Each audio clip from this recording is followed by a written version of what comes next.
Part 1.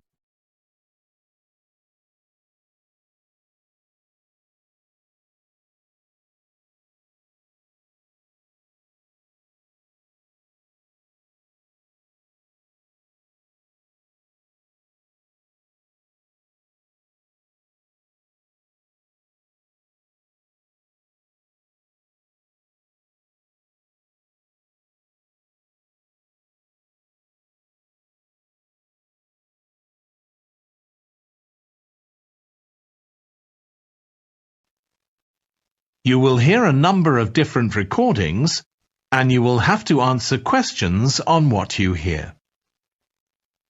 There will be time for you to read the instructions and questions, and you will have a chance to check your work. All the recordings will be played once only.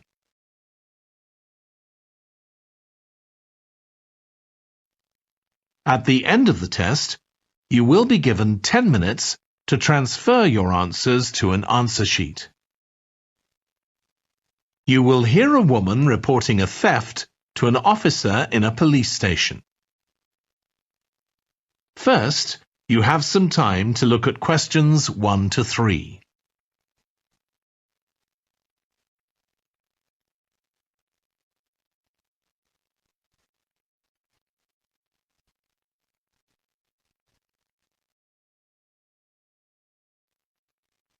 Now we shall begin. You should answer the questions as you listen, because you will not hear the recording a second time. Listen carefully and answer questions 1 to 3. Good morning. What can I do for you? I want to report a theft. I had some things stolen out of my bag yesterday. I'm sorry to hear that. Right, so I'll need to take a few details. Can I start with your name? Louise Taylor. Okay, thank you. And are you resident in the UK? No, I'm actually Canadian, though my mother was British. And your date of birth? December 14th, 1977. So you're just visiting this country? That's right.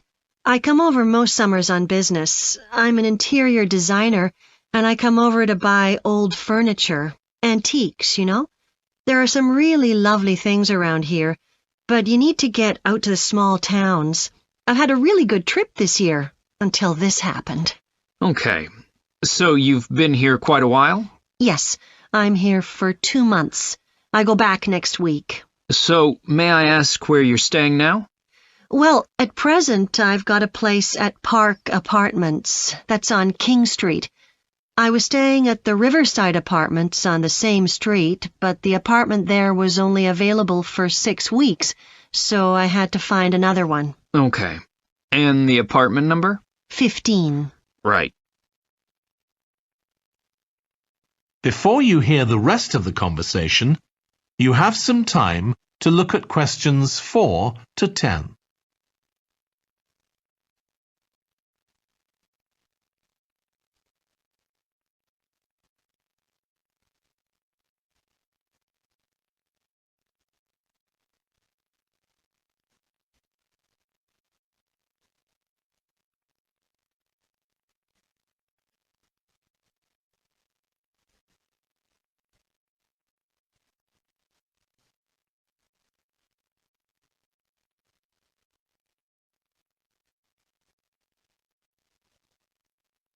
Now listen and answer questions 4 to 10.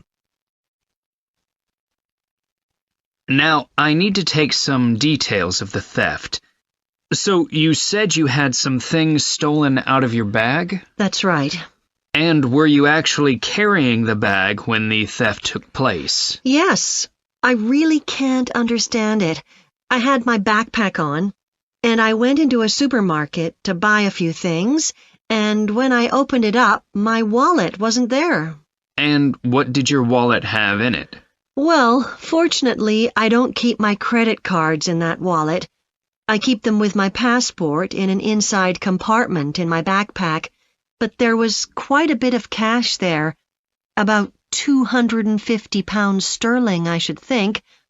I withdrew £300 from my account yesterday but I did a bit of shopping, so I must have already spent about £50 of that. Okay. At first I thought, oh, I must have left the wallet back in the apartment. But then I realized my phone had gone as well. It was only a week old, and that's when I realized I'd been robbed. Anyway, at least they didn't take the keys to my rental car. Yes. So you say the theft occurred yesterday? Yes. So that was September the 10th? And do you have any idea at all of where or when the things might possibly have been stolen? Well, at first I couldn't believe it because the bag had been on my back ever since I left the apartment after lunch. It's just a small backpack, but I generally use it when I'm traveling because it seems safer than a handbag. Anyway, I met up with a friend, and we spent a couple of hours in the museum. But I do remember that as we were leaving there, at about 4 o'clock, a group of young boys ran up to us, and they were really crowding round us, and they were asking us what time it was. Then, all of a sudden, they ran off. Can you remember anything about them? The one who did most of the talking was wearing a T-shirt with a picture of something. Let's see. A tiger. Right. Any idea of how old he might have been? Around 12 years old? And can you remember anything else about his appearance? Not much. He was quite thin. Color of hair? I do remember that. He was blonde. All the others were dark-haired. And any details of the others? Not really. They came and went so quickly. Right.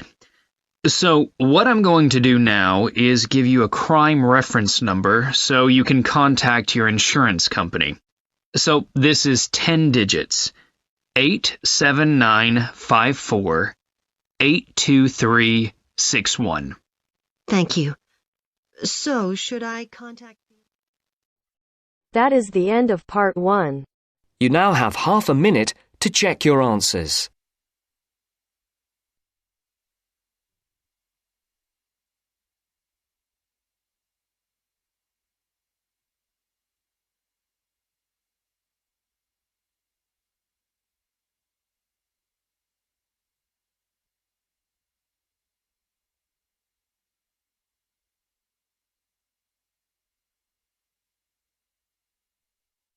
Now turns to part 2.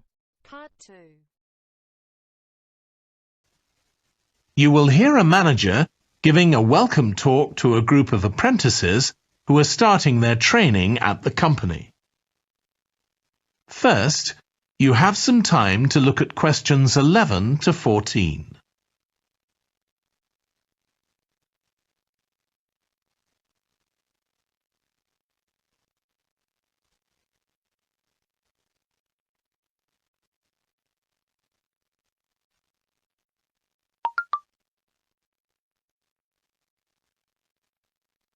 Now listen carefully and answer questions 11 to 14. Good morning, everyone. My name's Janet Parker, and I'm the Human Resources Manager. We're very happy to welcome you to your new apprenticeship. I hope that the next 6 months will be a positive and enjoyable experience for you. I'd like to start with some general advice about being an apprentice. Most of you have very little or no experience of working for a big organisation, and the first week or so may be quite challenging. There will be a lot of new information to take in, but don't worry too much about trying to remember everything. The important thing is to check with someone if you're not sure what to do. You'll find your supervisor is very approachable and won't mind explaining things or helping you out. You're here to learn, so make the most of that opportunity. You'll be spending time in different departments during your first week, so make an effort to talk to as many people as possible about their work. You'll make some new friends and find out lots of useful information. As well as having a supervisor, you'll each be assigned a mentor. This person will be someone who's recently completed an apprenticeship, and you'll meet with them on a weekly basis. Their role is to provide help and support throughout your apprenticeship. Of course, this doesn't mean they'll actually do any of your work for you. Instead, they'll be asking you about what goals you've achieved so far, as well as helping you to identify any areas for improvement. You can also discuss your more long-term ambitions with them as well. Before you hear the rest of the talk, you have some time to look at questions 15 to 20.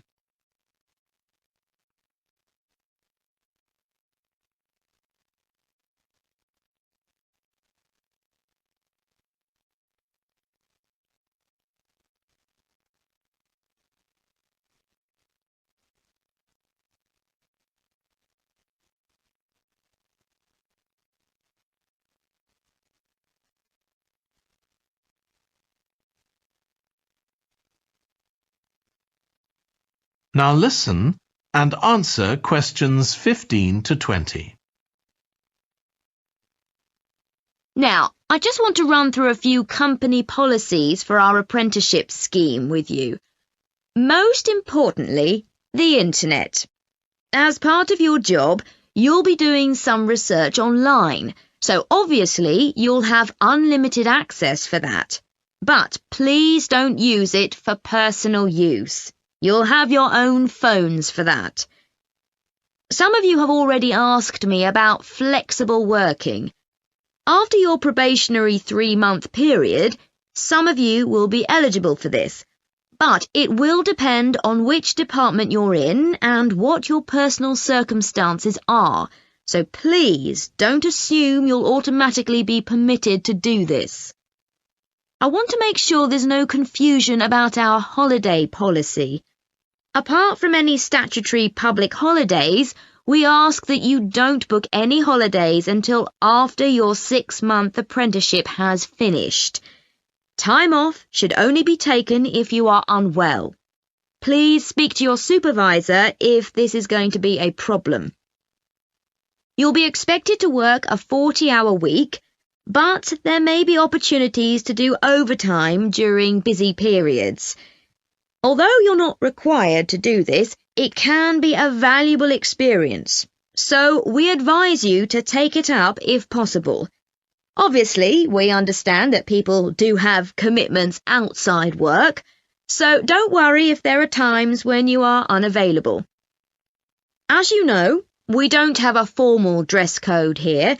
You may wear casual clothes as long as they're practical. And the only restriction for shoes we have is on high heels for health and safety reasons. Comfortable shoes like trainers are preferable. There's a heavily subsidised canteen on site where you can get hot meals or salads cheaply. Snacks and drinks are also provided, so we've decided to introduce a no-packed lunch policy. This is partly to encourage healthy eating at work, and partly to stop people from eating at their workstation, which is unhygienic. Okay, moving on to... That is the end of part 2. You now have half a minute to check your answers.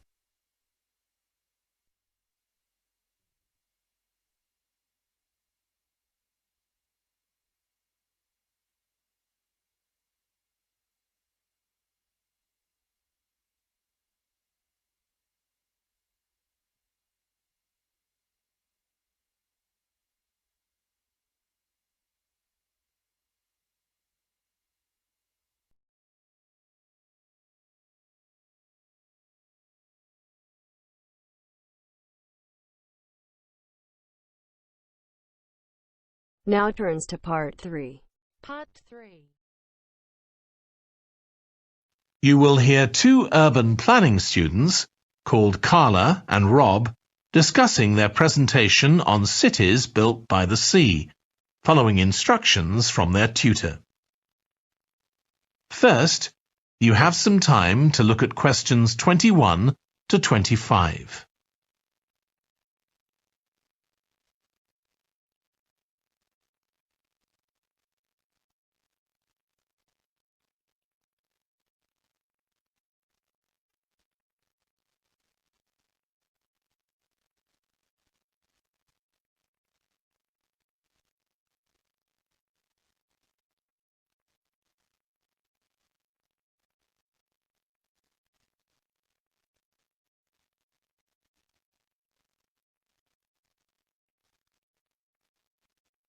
Now listen carefully and answer questions 21 to 25. Okay, so what I'd like you to do now is to talk to your partner about your presentations on urban planning.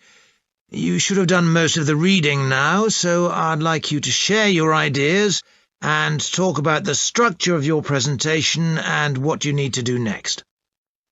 OK, Rob, I'm glad we chose quite a specific topic, cities built next to the sea. It made it much easier to find relevant information. Yeah, and cities are growing so quickly. I mean, we know that more than half the world's population lives in cities now. Yeah, though that's all cities, not just ones on the coast. But most of the biggest cities are actually built by the sea. I'd not realised that before. Nor me.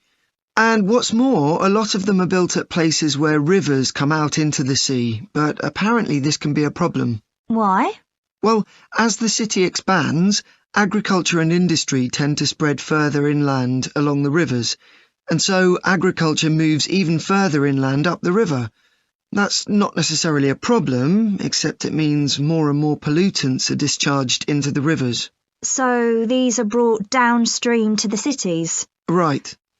Did you read that article about Miami on the east coast of the USA? No. Well, apparently back in the 1950s, they built channels to drain away the water in case of flooding. Sounds sensible. Yeah, they spent quite a lot of money on them, but what they didn't take into account was global warming. So they built the drainage channels too close to sea level, and now sea levels are rising, they're more or less useless. If there's a lot of rain, the water can't run away. There's nowhere for it to go. The whole design was faulty. So what are the authorities doing about it now? I don't know. I did read that they're aiming to stop disposing of wastewater into the ocean over the next 10 years. But that won't help with flood prevention now, will it? No, really, they just need to find the money for something to replace the drainage channels in order to protect against flooding now. But in the long term, they need to consider the whole ecosystem. Right. Really, though, coastal cities can't deal with their problems on their own, can they? I mean, they've got to start acting together at an international level instead of just doing their own thing. Absolutely. The thing is, everyone knows what the problems are, and environmentalists have a pretty good idea of what we should be doing about them, so they should be able to work together to some extent. But it's going to be a long time before countries come to a decision on what principles they're prepared to abide by. Yeah, if they ever do. Before you hear the rest of the discussion, you have some time to look at questions 26 to 30.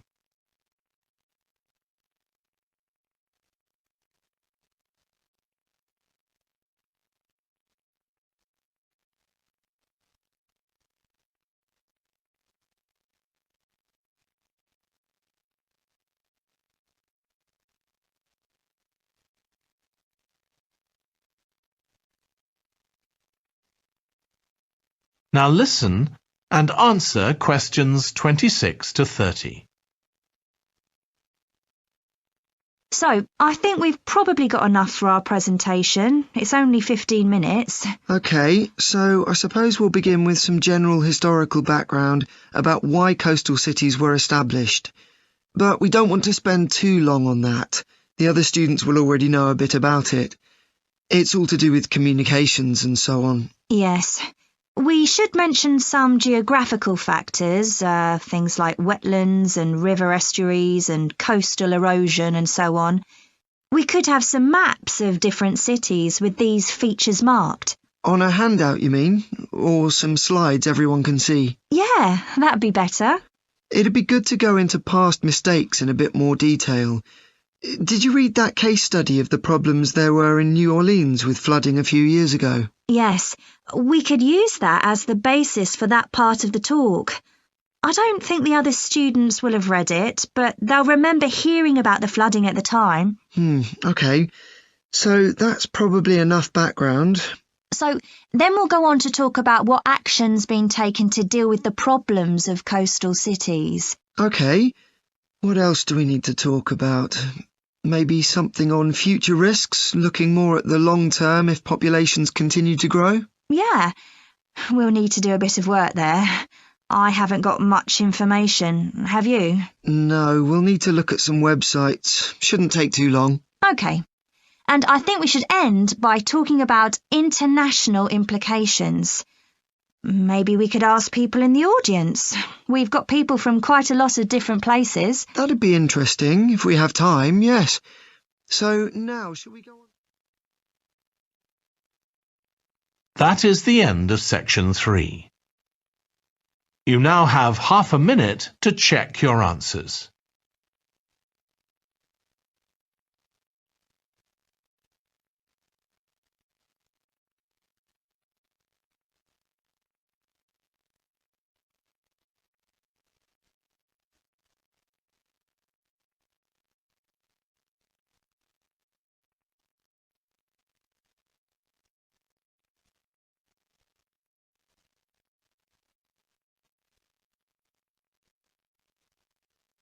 Now turn to section 4.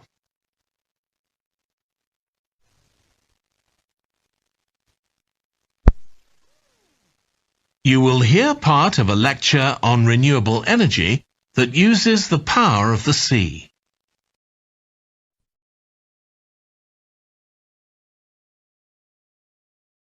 That is the end of part 3. You now have half a minute to check your answers.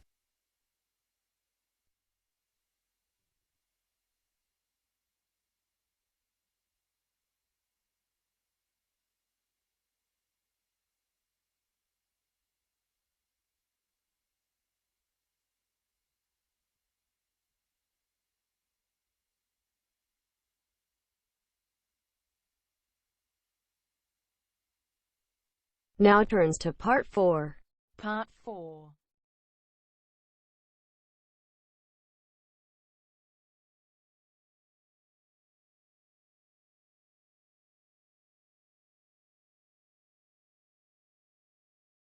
Now listen carefully and answer questions 31 to 40. Producing enough energy to meet our needs has become a serious problem. Demand is rising rapidly because of the world's increasing population and expanding industry. Burning fossil fuels like gas, coal and oil seriously damages the environment, and they'll eventually run out. For a number of years now, scientists have been working out how we can derive energy from renewable sources, such as the sun and wind, without causing pollution. Today, I'll outline marine renewable energy, also called ocean energy, which harnesses the movement of the oceans. Marine renewable energy can be divided into 3 main categories: wave energy, tidal energy, and ocean thermal energy conversion. And I'll say a few words about each one. First, wave energy. Numerous devices have been invented to harvest wave energy, with names such as Wave Dragon, the Penguin, and Mighty Whale. And research is going on to try and come up with a really efficient method. This form of energy has plenty of potential, as the source is constant, and there's no danger of waves coming to a standstill. Electricity can be generated using onshore systems, using a reservoir, or offshore systems. But the problem with ocean waves is that they're erratic, with the wind making them travel in every direction. This adds to the difficulty of creating efficient technology. Ideally, all the waves would travel smoothly and regularly along the same straight line. Another drawback is that sand and other sediment on the ocean floor might be stopped from flowing normally, which can lead to environmental problems.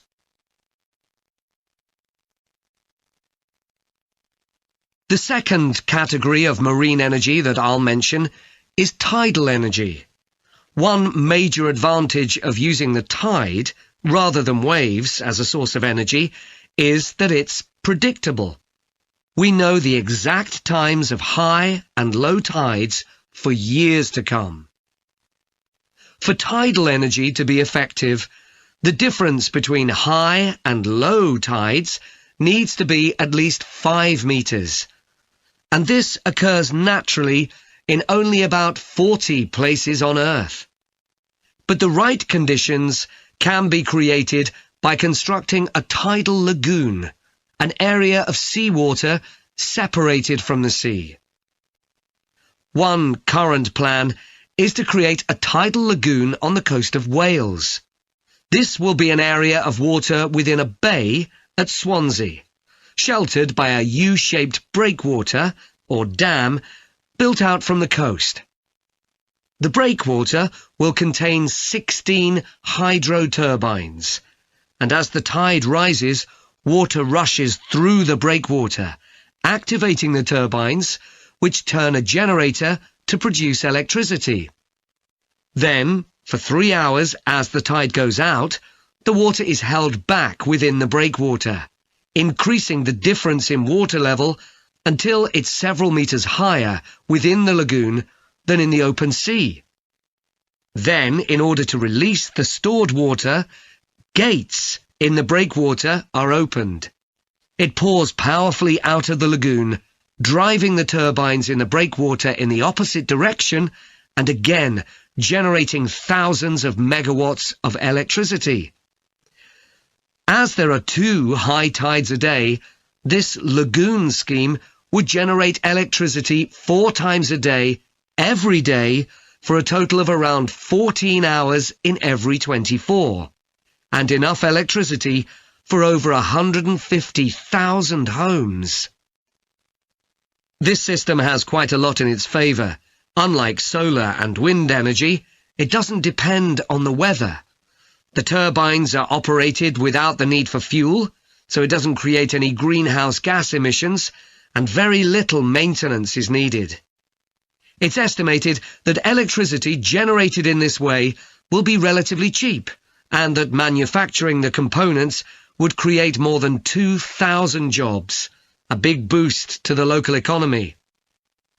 On the other hand, there are fears that lagoons might harm both fish and birds, for example by disturbing migration patterns and causing a build-up of silt, affecting local ecosystems.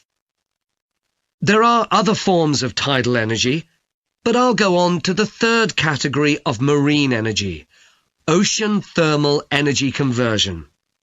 This depends on there being a big difference in temperature between surface water and the water a couple of kilometres below the surface, and this occurs in tropical coastal areas. The idea is to bring cold water up to the surface using a submerged pipe. The concept dates back to 1881, when... That is the end of part 4. You now have half a minute to check your answers.